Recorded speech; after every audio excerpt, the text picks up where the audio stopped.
Hello everybody and welcome to WLTV. I'm your host, Gary Vaynerchuk. So, lots going on. I can't figure out what's left and right. Thanks for that comment. It's 197 degrees outside.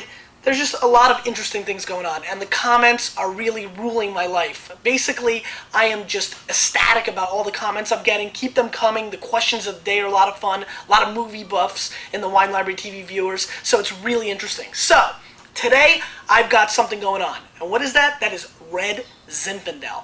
We're going to go theme-oriented today. 4 wines, all red zins, and I'm excited to try them. I have not had any of these wines, so I'm really ecstatic. Now, the Vayner. That's huge! I gotta make a t-shirt immediately. I'm just thrilled with the Vayner comments from yesterday. You know, this, that, the other thing. So we might be doing a little nodding today. We may incorporate that into Wine Library TV. So keep the comments coming, suggestions. You want me to wear something funny, do something weird, strange, indifferent. So here we go. Let's get right into the wines. Graziano 2002 Kazmet Vineyard Zin. 14.5 alcohol. Let's talk about Red Zinfandel a little bit. Zinfandel is a grape. Now, we know that it originates from Italy.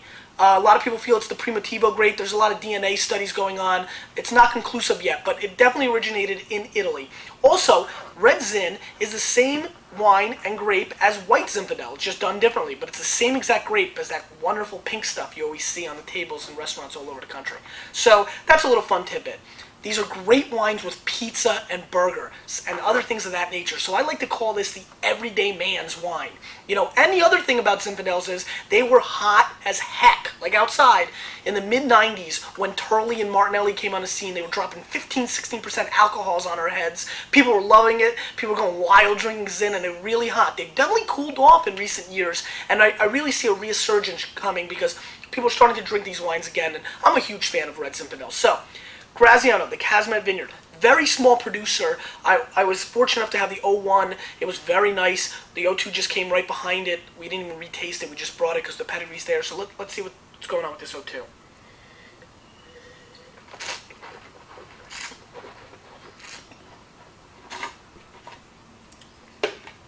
Nice medium red color.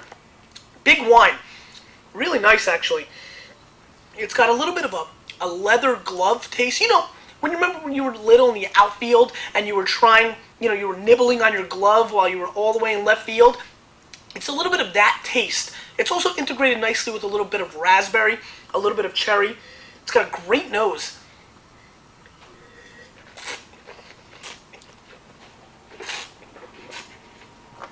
I like this wine a lot. It's a little hot, a lot of Zins are, but it's a young wine. I think that will go away. They've only been open for about 45 minutes. I wanted to get going with Wine Library TV today. But this is a nice wine. I'm going to give this at least an 89 to 91. Probably more. You know what? Let's drop the 89. This is a 90-point wine. I think it's $15 to $20. I would say this is a buy. It's a small producer. Graziano Zin. It's a winner. Let's move on. Rombauer. I'm going to do 2 things at once. Rombauer Zin 2003. Rombauer is a huge California winery that a lot of people know. I'm a huge fan of their Chardonnay. It's a big seller for us. This guy's coming in at, let's see, 15.5 alcohol. Now again, that's the big thing with Zins. And again, you can see, geez, compared to the Graziano, no comparison. Against my wonderful green shirt, the Jets fan that I am, you can tell the black, dark purple thing that we talk about. Intense nose, but kind of tight. When I say intense, you can smell a lot of the alcohol coming through. Also a lot of purple flavors, almost like a purple popsicle.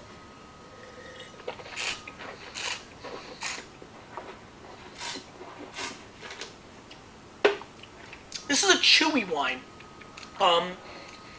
What I mean by that is you can almost eat it. It's got nice black currant flavors, but some of the flavor in the mid-palate is completely muted, and the finish is gone, which is really not good.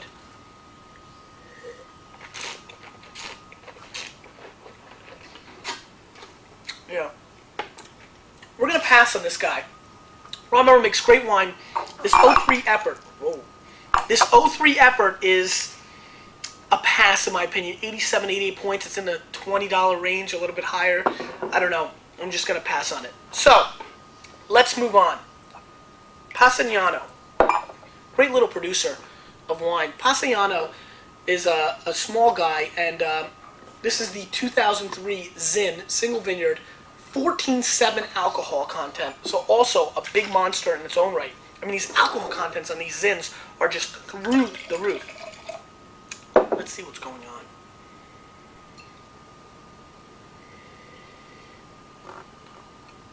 Wow. The nose is incredible. Almost like a tropical fruit, you know, nose. Just so many different things going on here. What is that? It's like a tangerine mixed with a little bit of like black cherry. Wow, this is an exotic nose. One of the best noses that I've had on Wine Library TV, no doubt. It's, you know.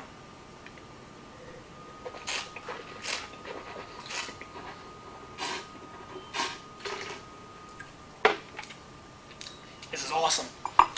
Very jammy, very chewy. Lots of plum. That's what I was looking for. Plum. This has a ton of plum. You like plum? You like this wine. This is really, really... You know what it does? It coats the palate. And I love that. I love a wine that starts, finishes, in the middle, takes all my taste buds, and gives me flavors all around. Just a hodgepodge of flavors in my palate. No doubt about it. Great long finish. I'm still tasting it. In comparison to Rombauer that ran away and disappeared.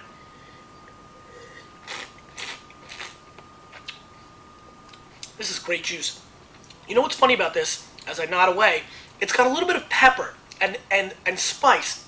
I'm going to say something weird now, but it's almost like Tabasco sauce. It's almost like take your favorite fruit and throw like 2 little drops of Tabasco sauce. Now, it sounds weird, but if you integrate it, it gives a very interesting flavor on your palate, and that's what this does. This is a winner. This is a 91-point wine. I know it's $15 to $20, $25 maybe, but it's worth seeking out. If you remember, we loved their Chardonnay. This is a winery to watch out for. Great stuff. Great, great stuff. Let's move on. I'm pretty pumped about this. You know what? Before we go to wine number 4, which is the Seghesio, we're going to do the news. I'm in the mood. Today's news is Wine Library news. Wine Library is looking for wine consultants. Now, this is not an infomercial, but we are going through transition, and I want people to know that we are looking for great people who are looking to work on weekends and nights. I know, it sounds infomercial. It is kinda. We're looking for great people. I'm getting a lot of emails from people that are saying they want to work at Wine Library or other places, so I want to open my inbox to you. Here's where I'm really going with the news. If you love wine and you're into the industry, this is an interactive thing with Wine Library TV. So I want to give you the opportunity. If you need any of my help with wineries or suppliers, or even if you want to work at Wine Library, or if you want to go on tours, or if you're going to Italy or California or Australia and you need my help, I want to open my inbox to Wine Library TV viewers. Anything you need, zap me. I'll hook you up. Let's move on. 2003 Zinfandel, Old Vines from Seghesio, the classic Zinfandel producer. Giving it a deep pour because I think this is going to be a lot of fun. Now, staying on the theme, this guy is, help me now Seghesio, help me now Seghesio, 15.3. I mean, are you kidding me? Purple black, I mean just massive. This wine always gets great scores, always sells out within moments of coming in. Big nose, little bit, you know, a cherry, strawberry kind of red fruit nose.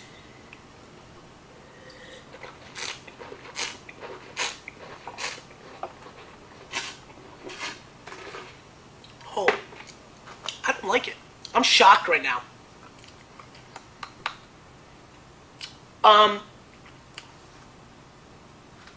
Really off balance.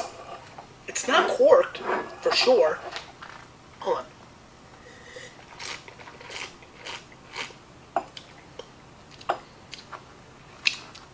It's a nice wine. It's not what I expected. It's a little too dry. I can find this to be too dry for most customers. It's got bitter tannins.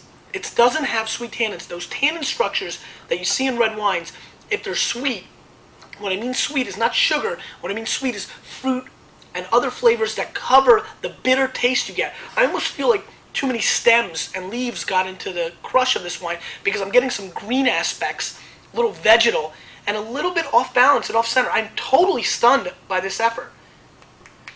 I'm going to say pass on the Seghesio 03, which I thought was going to be a huge winner.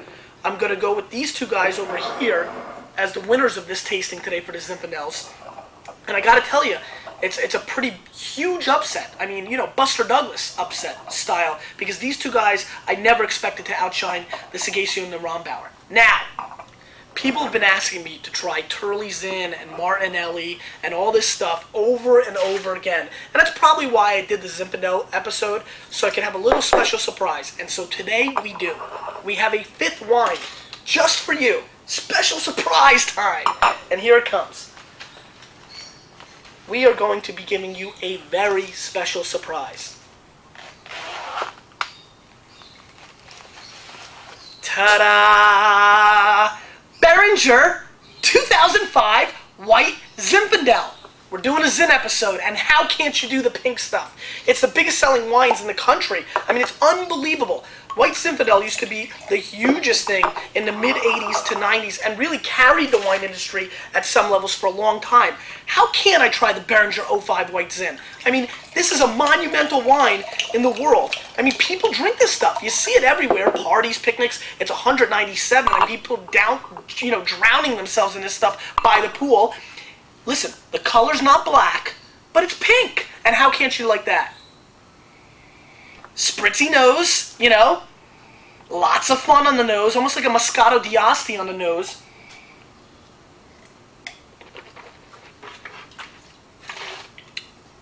Just wanted to rinse my palate before I really got in there.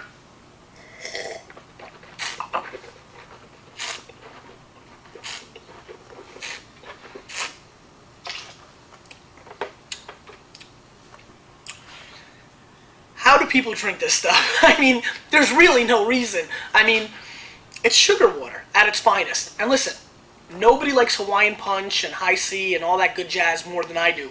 But why spend the money? I think there's other ways to go. It's fun, though. I mean, I don't hate it. You know, it's kind of laying by the pool. Why not? But a nice Riesling from Germany or from Austria could give you so much more pleasure. It's a little more expensive, but a heck of a lot more pleasure. Now, before I leave, because I know I've run really late today, the question of the day. What's the worst wine experience you've ever had? I want to hear it. Trash us, trash someone else. What's the worst thing that ever happened to you? At a restaurant, store, party? Did somebody diss you? Tell me it. I want to hear it. Wine Library TV, Gary Vaynerchuk.